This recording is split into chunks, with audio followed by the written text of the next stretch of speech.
And welcome to class. तर students, आज आपण स्टोक्स लॉ का आहे याच्यावरती डिस्कशन करणार आहोत. But before I begin, I will B request that please like share subscribe our channel. ज्यांनी चॅनलला सबस्क्राईब केलं त्यांचा मनापासून धन्यवाद. ज्यांनी अजूनही चॅनलला सबस्क्राईब केलं नसेल प्लीज चॅनलला सबस्क्राईब करा.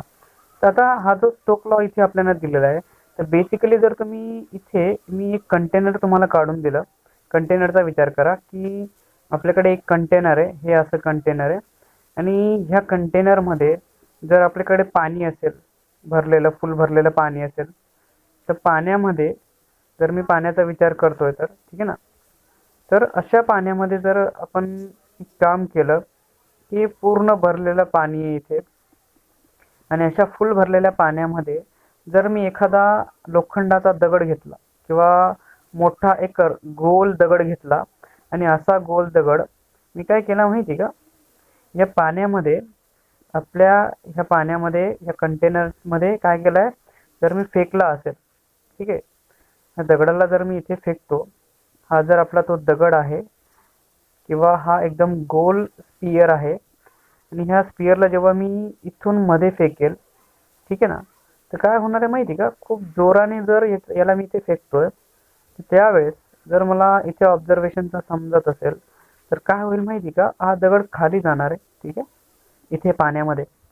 ज्यावेळेस तो पाण्यामध्ये जाईल ॲट दॅट इन्स्टंट, तेव्हा आपल्याला असं समजेल की ह्या पाण्यामध्ये गेल्यानंतर, ठीक आहे ना, इथे तर डिफरंट लेयर्स होतं ना, काय होतं इथे डिफरंट लेयर्स होत्या.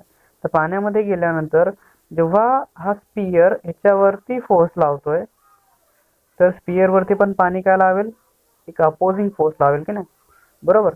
तर ज्या स्पीडने तो खाली येत होता त्या स्पीडने तो खाली जाईल का, नाही. म्हणजे याचं बेस्ट एक्झाम्पल सांगतो.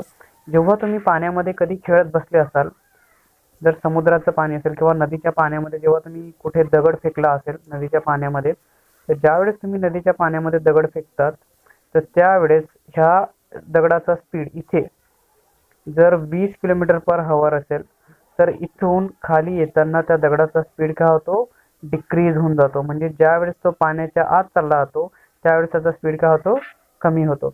म्हणजे ह्या दगडाला कोणीतरी अपोज करतंय. मग असा जर स्टोकलाचा आपण विचार केला की इथे the law which give the viscous force acting on a spherical object falling through the viscous medium, तसाच आपला हा स्पेरिकल बॉल आहे, ठीक आहे, एक स्पियर आहे. हा स्पियर काय एक लिक्विड मध्ये टाकला गेला आहे. म्हणजे the given viscous force acting on a spherical object falling through the viscous medium. तर हा जो तुम्हाला दिसतोय तर ही सगळी वेस्कस मीडियम आहे तिथे.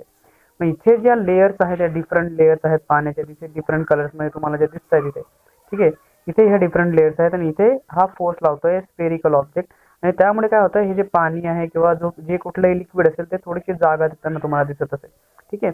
मग इथे दॅट हा जो लॉ आपल्याला म्हटला जातो which will be stated that the viscous force F V, हा जो दिसतोय acting on a small sphere, acting on a small sphere falling through a viscous medium, falling through the viscous medium is directly proportional, is directly proportional. म्हणजे Fv is directly proportional to the radius, to the radius of the sphere r. म्हणजे ह्या स्पियरची जी कुठलीही radius असेल ती, ठीक आहे, ही R G काही radius असेल या स्पियरची, that directly proportional to the radius of the sphere its velocity.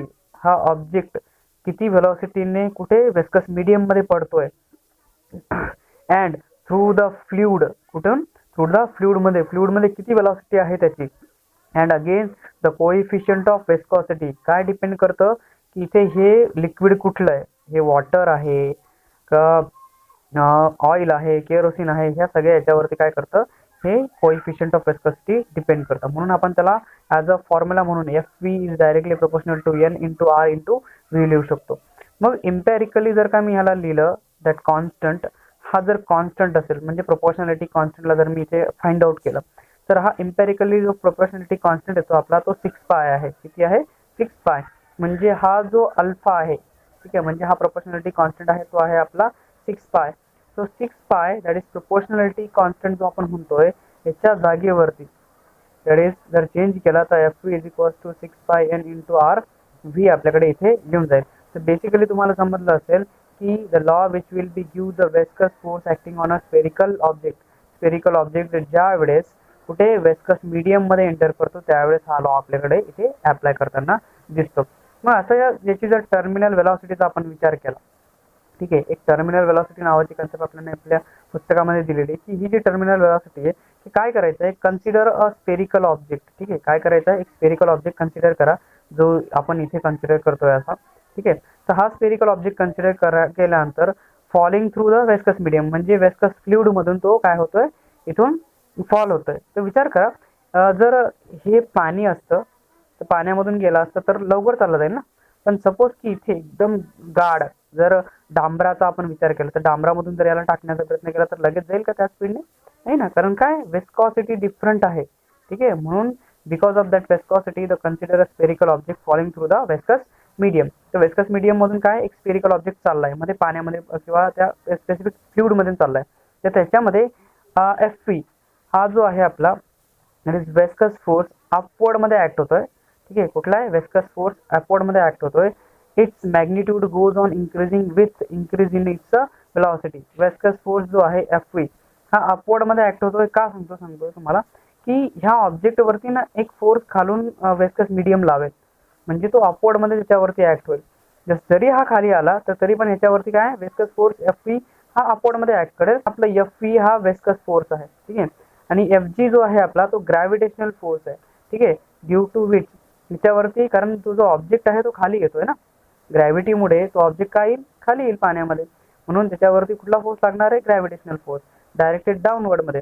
And again the buoyant force or upthrust. काय बॉयंट फोर्स ऑर अपथ्रस्ट म्हणजे बघा बॉयन्सी सांगतो की बॉयन्सी एक्झॅक्टली काय असतं की एखादा जर ऑब्जेक्ट आपला असेल, जर पाण्यावरती जहाज चालण्याचं कारण काय की इथे बिकॉज ऑफ सरफेस टेन्शनमुळे आपल्या ज्या जहाजीवरती काय लागतोय, एक फोर्स लागतोय अपथ्रस्ट. खालून पाणी याच्यावरती फोर्स लावतंय आणि वरून ही जी आपली बोट आहे किंवा नाव आहे याच्यावरती काय करते, तिथे ही जी नाव आहे आपली ती पण काय करते त्या पाण्यावरती, म्हणजे बेसिकली जर हे ते पाणी असेल आणि ह्या पाण्यावरती जर आपली ती ओढी असेल किंवा नाव असेल, ह्या नावेवरती ही नाव काय करते माहिती का, ही खाली एक फोर्स लावते. तिच्या वजनामुळे लागणारा फोर्स असेल किंवा वेगवेगळ्या रिएक्शनमुळे येणारा फोर्स असेल आणि परत ग्रॅव्हिटीमध्ये एफ जी लागणार आहे याच्यावरती आणि पाणी पण काय करतं याच्यावरती फोर्स लावतंय. जिथे हे दोघं बॅलन्स होतात, त्याच्या आधी पण याला डिस्कस केलं गेलं आहे आपलं, त्याच्या आधी जिथे हे बॅलन्स होतं तिथे हे काय होतं, फ्लोट व्हायला लागतं. म्हणजे काय, दॅट बॅलन्सिंग जिथे हे बॅलन्स आहे म्हणजे जो सरफेस टेन्शनचा बॅलन्सिंग फोर्स आहे तो आहे आपला बॉयन्सी, म्हणजे जो पोहण्यासाठी मदत करतोय, म्हणजे फ्लोट होण्यासाठी मदत करतोय. पोहण्यासाठी ना म्हणण्यापेक्षा मी फ्लोट होण्यासाठी, म्हणजे पाण्यावरती जो कुठलाही ऑब्जेक्ट फ्लोट होतोय तो because of the buoyant force आहे. कशामुळे, बॉयन्सीमुळे. तर आता हा जो अपथ्रस्ट आहे म्हणजे त्याला अपथ्रस्ट म्हटलं जातं ऍक्च्युली, अपथ्रस्ट फोर्सच आहे ऍक्च्युली, हा थ्रस्ट लागतो तो, बरोबर. म्हणून इथे जर त्याचा नेट डाऊनवर्ड फोर्सचा आपण विचार केला, एफचा पूर्ण किती डाऊनवर्ड फोर्स लागतोय, खाली किती येतोय, एक तर होता एफ जी खाली येतोय.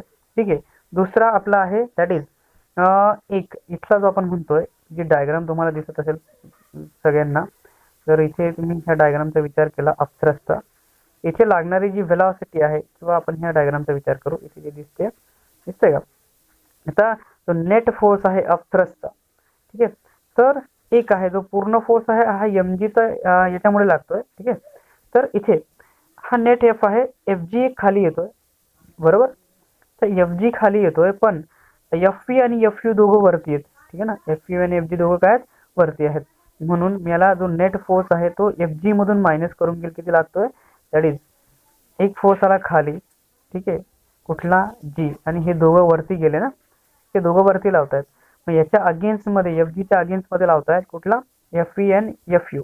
So hair that the responsible for the initially increase in the velocity. हे काय, हे कशासाठी रिस्पॉन्सिबल आहे, net force that will be initial increase in the velocity साठी हे रिस्पॉन्सिबल आहे. म्हणून दॅट इथे जो एफ जी आणि एफ यू आहे हा तर चेंज होणार नाही. ठीक आहे, हा कॉन्स्टंट आहे.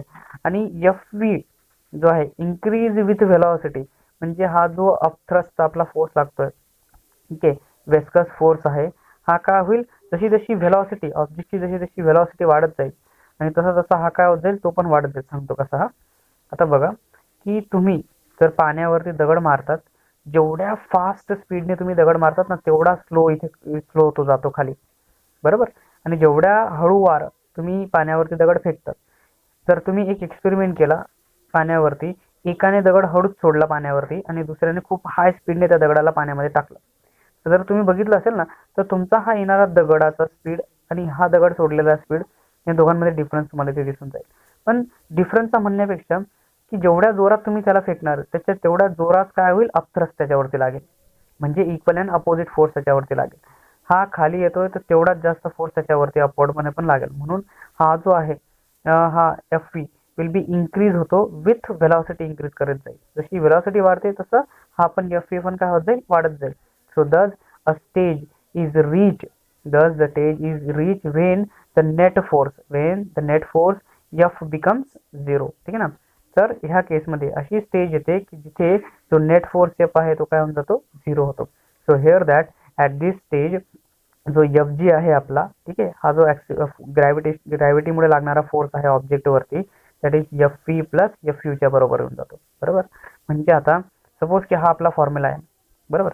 याच्यामधला जर तुम्ही नेट फोर्सला 0 करताय, 0 इज इक्वल्स टू, ठीक आहे, हा जर 0 झाला तर इथे एफ जी लिहिलाय, ठीक आहे, स्मॉल लिहितोय, F V plus F you, ठीक आहे, F U plus F you. तर आता हे दोघं काय आहेत, मायनस आहेत, तर काय होऊन जातील, प्लस होतील. म्हणजे F V plus F you हे कोणाच्या बरोबर आहेत, ग्रॅव्हिटीच्या बरोबर आहेत. म्हणजे ह्याच्यावरून तुम्हाला नीट समजलं असेल की बघा, ग्रॅव्हिटी जो फोर्स लावते ऑब्जेक्ट खाली पडण्यासाठी, त्याला अगेन्स्ट कोण करताय, F V plus F you. म्हणजे वेस्कस फोर्स, ऑब्जेक्टमध्ये वेस्कस फोर्स आहे, ऑब्जेक्टमध्ये नाही, लिक्विडमध्ये वेस्कस फोर्स आहे. कशामध्ये फोर्स आहे वेस्कस फोर्स, लिक्विडमध्ये वेस्कस फोर्स आहे. आणि हा आहे आपला upthrust, buoyant force, upthrust buoyant force then will be equivalent to the F जीच्या बरोबर इथे येऊन जातो. म्हणून दॅट आफ्टर दॅट हे जर आलं F G is equals to F U plus F U, so after that the downward velocity जी आहे remains constant. This constant downward velocity is called a terminal velocity. त्याला म्हटलं जातं की जी कॉन्स्टंटली ह्या केसमध्ये जी कॉन्स्टंट वेलॉसिटी खाली येते, ठीक आहे, डाउनवर्डमध्ये येते, दॅट डाउनवर्ड वेलॉसिटी जी कॉन्स्टंट आहे that is known as a terminal velocity. त्याला काय म्हटलं जातं, टर्मिनल वेलॉसिटी म्हटलं जातं. मग जर एफ व्ही जर इथे जर एफ व्हीचा पण तुम्ही विचार करताय तर हा पण कॉन्स्टंटच आहे, कारण हा अपथ्रस्ट आहे, बरोबर. काय अपथ्रस्ट आहे, सो सॉरी एफ यू आपला अपथ्रस्ट आहे, ठीक आहे. दॅट इज व्हेस्कस फोर्स हा कॉन्स्टंट असेल कारण लिक्विड आहे ना. दॅट दिस ऑल डिस्कशन हे कावर आहे. आपण जर ह्या डिस्कशनचा विचार केला, this is all discussion only for the laminar flow, ठीक आहे. टर्ब्युलन्समध्ये याचा फरक पडणार नाही, टर्ब्युलन्समुळे जास्त, कारण फोर्स जास्त असेल ना. आता ऑब्जेक्टमधून जर पाणी निघते आणि एकदम फोर्स लावतंय त्याच्यामध्ये जास्त फोर्स असेल, पण लॅमिनारचा वेगळा केस आहे, बरोबर. लॅमिनारमध्ये पाणी कसं असतं, एकदम लेअर बाय लेअर वाहत राहतं, लेअर बाय लेअर वाहतं, पण इथे तसं नाही आहे. म्हणून हे सगळं डिस्कशन कशासाठी चाललंय आपलं, this is only for laminar or streamline flow आपण याला म्हणतो. सो इथे एफ व्ही पण कॉन्स्टंट असेल आणि दुसरी काय, दॅट इज द वेलॉसिटी पण काय असेल ते कॉन्स्टंट तुम्हाला दिसून जाईल. पण ह्यानंतर जर आपण याचा विचार केला की जो फोर्स ऍक्ट होतोय ऑब्जेक्टवरती moving through the viscous medium ना, म्हणजे बघा हा जर आपला तो कंटेनर असेल, ह्याचा विचार करा. आता ह्या कंटेनरमध्ये पाणी पडलेलं आहे आपलं आणि ह्या पाण्यामधून हा स्पेरिकल ऑब्जेक्ट खाली पडतोय, ठीक आहे ना. पाण्यामध्ये जसं आपण एखादा दगड टाकून दिला तो खाली जाणार आहे. मग ह्याच्यावरती तुम्हाला मी जसं म्हणतोय ना की हा अपथ्रस्ट लागतोय, बॉयन्सी फोर्स एक प्लस वेस्कस फोर्स आहे, ठीक आहे ना. अपवर्डमध्ये एफ व्ही आणि एफ यू हे दोन आहेत जे अपवर्डमध्ये आहेत, ह्याच्यावरती लागणार आहे, दोघं अपवर्ड आहेत. हे पाणी याच्यावरती लावतायत हे दोघं फोर्सेस. दुसरा राहिला हा जी आहे, ह्याचं वजन आहे, याचं वजन आहे ना, कारण हा ऑब्जेक्ट काहीतरी वजन असेल, हे वजन काय डाऊनवर्डमध्ये चाललं जातं. हा जो डाऊनवर्डचा वजन याच्यावरती लावतोय दॅट इज त्यांना एम जी डाऊनवर्ड. कुठला आहे तो, एफ जी आपण त्याला म्हणतो फोर्स, कुठला म्हणतो त्याला आता, एफ जी म्हटलं जातं. मग असा जर फोर्स तुमच्याकडे असेल, so here that you can understand की आपण कन्सिडर करतोय स्पेरिकल ऑब्जेक्ट कुठे चाललाय, अंडर द ग्रॅव्हिटीमध्ये, falling under the gravity through the viscous medium, ठीक आहे. तर याच्यामध्ये आर ही रेडियस आहे स्फिअरची, त्याचा मास एम आहे आणि डेन्सिटी आहे रो, आणि हा जो सिग्मा आहे ही डेन्सिटी ऑफ मीडियम आहे, ज्या मीडियम मधून तो ऑब्जेक्ट फ्लो होतो, ठीक आहे. आणि हा कोइफिशियंट ऑफ विस्कोसिटी आहे आपला न्यू, मग बघा, when the sphere attain this terminal velocity, म्हणजे वेलॉसिटी कॉन्स्टंट असेल त्यावेळेस बघा, तर ऑब्जेक्ट पडून जाईल ना इथे. हा जर ऑब्जेक्ट याची स्पीड जास्त होती, म्हणतो आपण इथे ऑब्जेक्टची वेलॉसिटी इथून वाढली, इथे पडल्यानंतर हा थोडासा फास्ट येईल, पण नंतर काय होईल, याची वेलॉसिटी एकदम कॉन्स्टंट होऊन जाईल खाली पडता पडता, म्हणजे एकदम स्टेडीली चालला जाईल खाली जाताना, सारख्या वेलॉसिटीने जाईल. म्हणजे सारखी वेलॉसिटी म्हणजे कॉन्स्टंट वेलॉसिटी आहे इथे, ती टर्मिनल वेलॉसिटी आपण म्हणतो. So that the total downward force acting on the sphere, त्याच्यावरती जो टोटल डाउनवर्ड फोर्स आहे स्पियर वरती, काय करतो, इज बॅलेन्स बाय द, कोण बॅलन्स करतं याला, is balance by the total of thrust upward force acting on the sphere. म्हणजे कसा बघा, डाउनवर्ड कुठला होता, वेट होता mg, ठीक आहे, खाली त्याचं वजन येत आहे. दुसरं राहिलं व्हिस्कस फोर्स अपवर्ड आहे आणि अपथ्रस्ट अपवर्ड आहे. हे दोघं काय करतायत, ह्याला बॅलन्स करतायत, आणि त्यामुळे त्या बॅलन्सिंगमुळे काय होतंय, तो हळूहळू खाली येतोय. बरोबर. मग याच्यामध्ये जो वेट आहे mgचा, त्याच्याकडे आपण जर लक्ष दिलं तर तो आपल्याकडे असा येतो 4/3 pi R cube rho into G. And again that viscous force जो आहे 6 pi N into R V आपण काढला याला, ठीक आहे. आणि अपथ्रस्ट जो आहे आपला इथे 4/3 pi R cube rho sigma into G, ठीक आहे. इथे रो आहे आपला मीडियमचा वेटचा याचा, ठीक आहे. हा डेन्सिटी कोणाची आहे, त्या ऑब्जेक्टची. हा जो स्फेरिकल ऑब्जेक्ट आपण टाकतोय त्याची डेन्सिटी, आणि हा आहे आपला तिथे जिथे पाणी किंवा जे लिक्विड असेल त्याच्यासाठी ही त्याची डेन्सिटी आहे, आपण कन्सिडर करतो. मग इथे बघा, आता हा जर आपण विचार करतोय 4/3 पाय आर क्यूब रो जी आणि 4/3 pi R cube rho sigma G, त्यांच्यामध्ये सिग्मा फक्त डिफरंट तुम्हाला दिसेल, ठीक आहे. तर दोघं मायनस करून दिलं, तर हा जर प्लस होता तर ह्याला साईड चेंज करून मी मायनस करून घेतो. 4/3 pi R cube sigma into G ला जर मायनस केलं तर यांच्यामधून कॉमन तुम्हाला दिसत असेल की कॉमन निघतोय हा पूर्ण टर्म, एवढी टर्म जी आहे जी पर्यंतची सगळी कॉमन आहे, ठीक आहे. इथे 4/3 आहे, पाय आहे, आर क्यूब आहे, रो जी आहे, रो सोडा, 4/3 पाय आर क्यूब आणि हा जी, तर हे सगळे कॉमन काढले, रो मायनस जी आपण इथे लिहून काढला. एक्झॅक्टली दॅट आपण जर इथे विचार करतोय तर ह्याला आपण कॉमन काढून ठेवलंय, ठीक आहे ना. तर कॉमन नंतर जर तुम्ही विचार केला तर हा पाय कॅन्सल होऊन जाईल, इथला आरचा हा स्क्वेअर मधला एक कॅन्सल होऊन जाईल, दोन इथे राहून जातील. जी ठीक आहे, जी इथे आहे आपल्याकडे, जी कॅन्सल नाही होणार, बट हेअर दॅट आपल्याकडे कॅन्सलेशन होत आहे, म्हणून आपण काय करू, that is hair is that, हा इकडे टाकून दिलाय, बरोबर. इथं फक्त व्ही राहू दिलं आहे इकडे, तर व्ही मधून आता 4 ला जर मी बघितलं तर 2 3 जा 6 अँड 2 2 जा 4, तर 2 अपॉन हा इथे 3 राहून जाईल, बरोबर. काय राहील, हा 3 असेल इथे, आणि 3 3 जा 9 होऊन जाईल, आणि हा इथे होता 2. देन हेअर दॅट इथला तुमचा हा पाय तर कॅन्सल झालेला आहे, आर एक कॅन्सल झालेला आहे. So that here we can get that इथे राहतोय आर स्क्वेअर, ठीक आहे, जी राहतोय, ठीक आहे. And again rho into sigma, आणि हा इथला न्यू इथला बाकी होता. तर ही जी व्हेलॉसिटी आहे आपली, या व्हेलॉसिटीला म्हटलं जातं टर्मिनल व्हेलॉसिटी, जी कॉन्स्टंट असते. कुठे, म्हणजे जेव्हा तुम्ही एखादा ऑब्जेक्ट इथे टाकतायत पाण्यामध्ये, तर पाण्यामध्ये टाकताना त्यावेळेस त्याची व्हेलॉसिटी टर्मिनल व्हेलॉसिटी काय होते, ती कॅच करतं, आणि तिथे काय जाते, ती कॉन्स्टंटली तो जो स्पेसिफिक स्फेरिकल ऑब्जेक्ट आहे किंवा ऑब्जेक्ट आहे तो काय होता, तो त्याच्यामध्ये पडत जातो, म्हणजे तिथे जी टर्मिनल व्हेलॉसिटी कॉन्स्टंट राहून जाते. त्यासाठीच आपली कोएफिशियंट ऑफ विस्कोसिटी पण आपण काढून घेतो 2/9 साठी. फक्त एवढा आहे, हा न्यू इकडे चालला जाईल आणि व्ही खाली येऊन जाईल, ठीक आहे. हा दिसतोय तुम्हाला, व्ही खाली आला आहे आणि हा न्यू इथे येऊन गेलेला आहे. So as per this we can have this 2 derivations here, ठीक आहे ना. But before I end I will be requested that please like share subscribe our channel.